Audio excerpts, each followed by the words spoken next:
Students, आज हम लोगों का टॉपिक है ड्राइविंग फोर्स। क्लास 11th का चैप्टर है, थर्मोडायनेमिक्स का टॉपिक है। जो अभी तक हम लोगों ने बेटा कुछ टर्म सीखे हैं।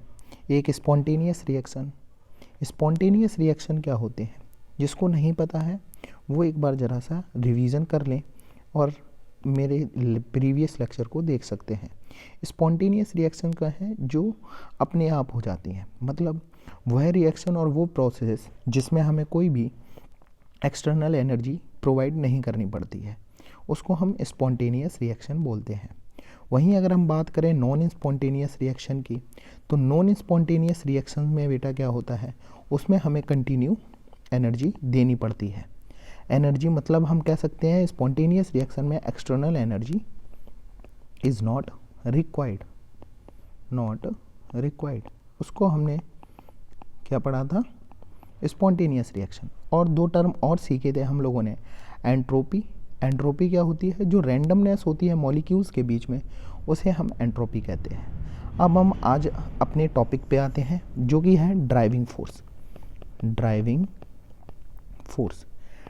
फोर्स बेटा क्या होता है, ड्राइविंग फोर्स वो फोर्स होता है जो रिस्पॉन्सिबल होता है स्पॉन्टेनियस प्रोसेस के होने के लिए। कौन सा प्रोसेस, स्पॉन्टेनियस प्रोसेस। अभी हमने क्या पढ़ा, ड्राइविंग फोर्स। तो ड्राइविंग फोर्स क्या है, द फोर्स दैट आर, और कह सकते हैं दैट इज रिस्पॉन्सिबल फॉर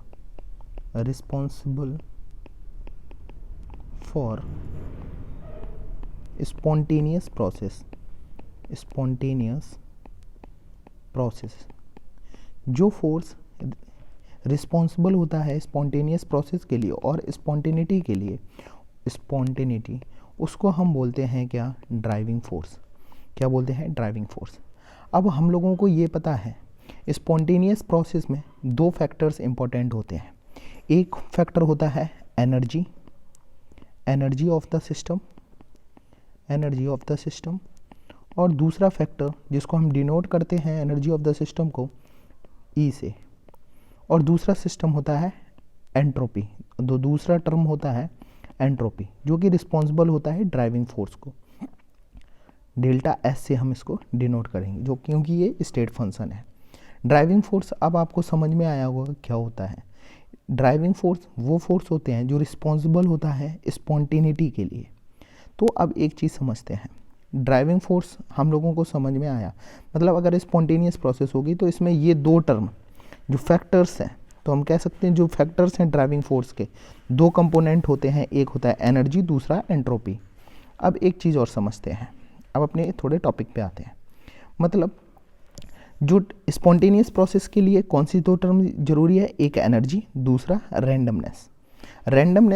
अब इसके फैक्टर्स कैसे अफेक्ट करता है ड्राइविंग फोर्स, कैसे ड्राइविंग फोर्स वजह से स्पॉन्टेनियस रिएक्शन हो जाती है।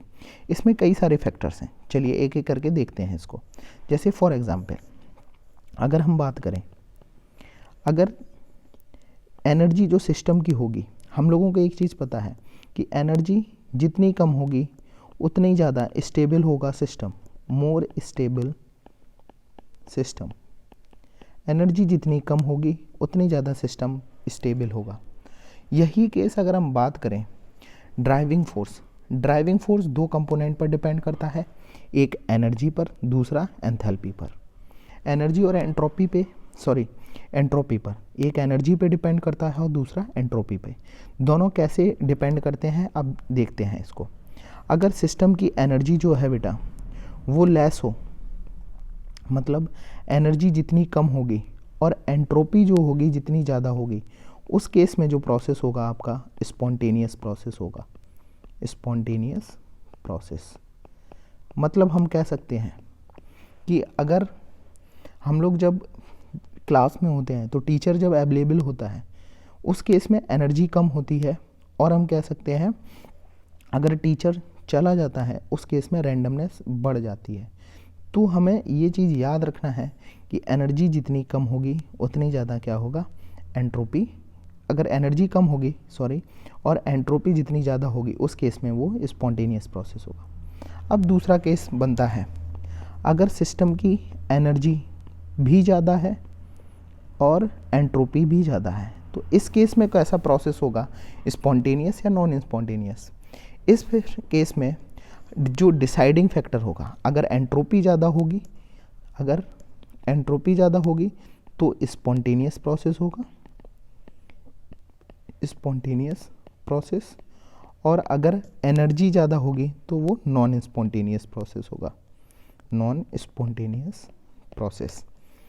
तो अभी तक हम लोगों ने दो चीज़ें पढ़ी, एनर्जी कैसे डिपेंड और एंट्रोपी कैसे डिपेंड करती है स्पॉन्टेनिटी के लिए। अब दूसरी चीज़ समझते हैं थर्ड केस। थर्ड केस क्या बनता है, अगर एनर्जी ज़्यादा हो जाती है और एंट्रोपी कम हो जाती है, तो इस केस में ऑब्वियस सी बात है ये आपका नॉन स्पॉन्टेनियस प्रोसेस होगा, नॉन स्पॉन्टेनियस प्रोसेस। क्यों होगा ये नॉन स्पॉन्टेनियस प्रोसेस, क्योंकि रैंडमनेस कम होगी, मॉलिक्यूल्स पहले ही से बिल्कुल टाइटली बाउंड होंगे, तो इस केस में रैंडमनेस होगी नहीं, तो हमें कंटिन्यू एनर्जी देनी पड़ेगी, तभी वो इस कह सकते हैं एक्साइटेड स्टेट में होगा, मतलब कि लिक्विड स्टेट में कन्वर्ट होगा, तो उस केस में नॉन स्पॉन्टेनियस रिएक्शन। तो स्पॉन्टेनियस नॉन स्पॉन्टेनियस रिएक्शन का जो स्पॉन्टेनिटी होती है, और कह सकते हैं जो स्पॉन्टेनियस प्रोसेस जिस वजह से हो जाता है, वो फैक्टर होता है आपका ड्राइविंग फोर्स। और ड्राइविंग फोर्स दो कंपोनेंट पर डिपेंड करता है बेटे, एनर्जी पर और एंट्रोपी पर।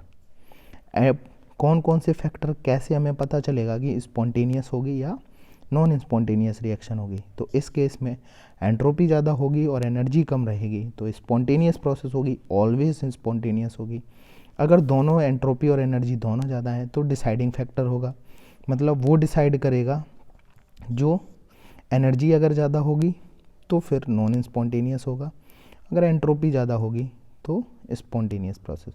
एक चीज़ समझिए, दोनों वैल्यू सेम नहीं हो सकती, अगर दोनों वैल्यू सेम होंगी तो फिर वो डिसाइड करेगा फिजिकल प्रॉपर्टीज़ पर। दूसरी चीज़ समझते हैं नॉन स्पॉन्टेनियस रिएक्शन।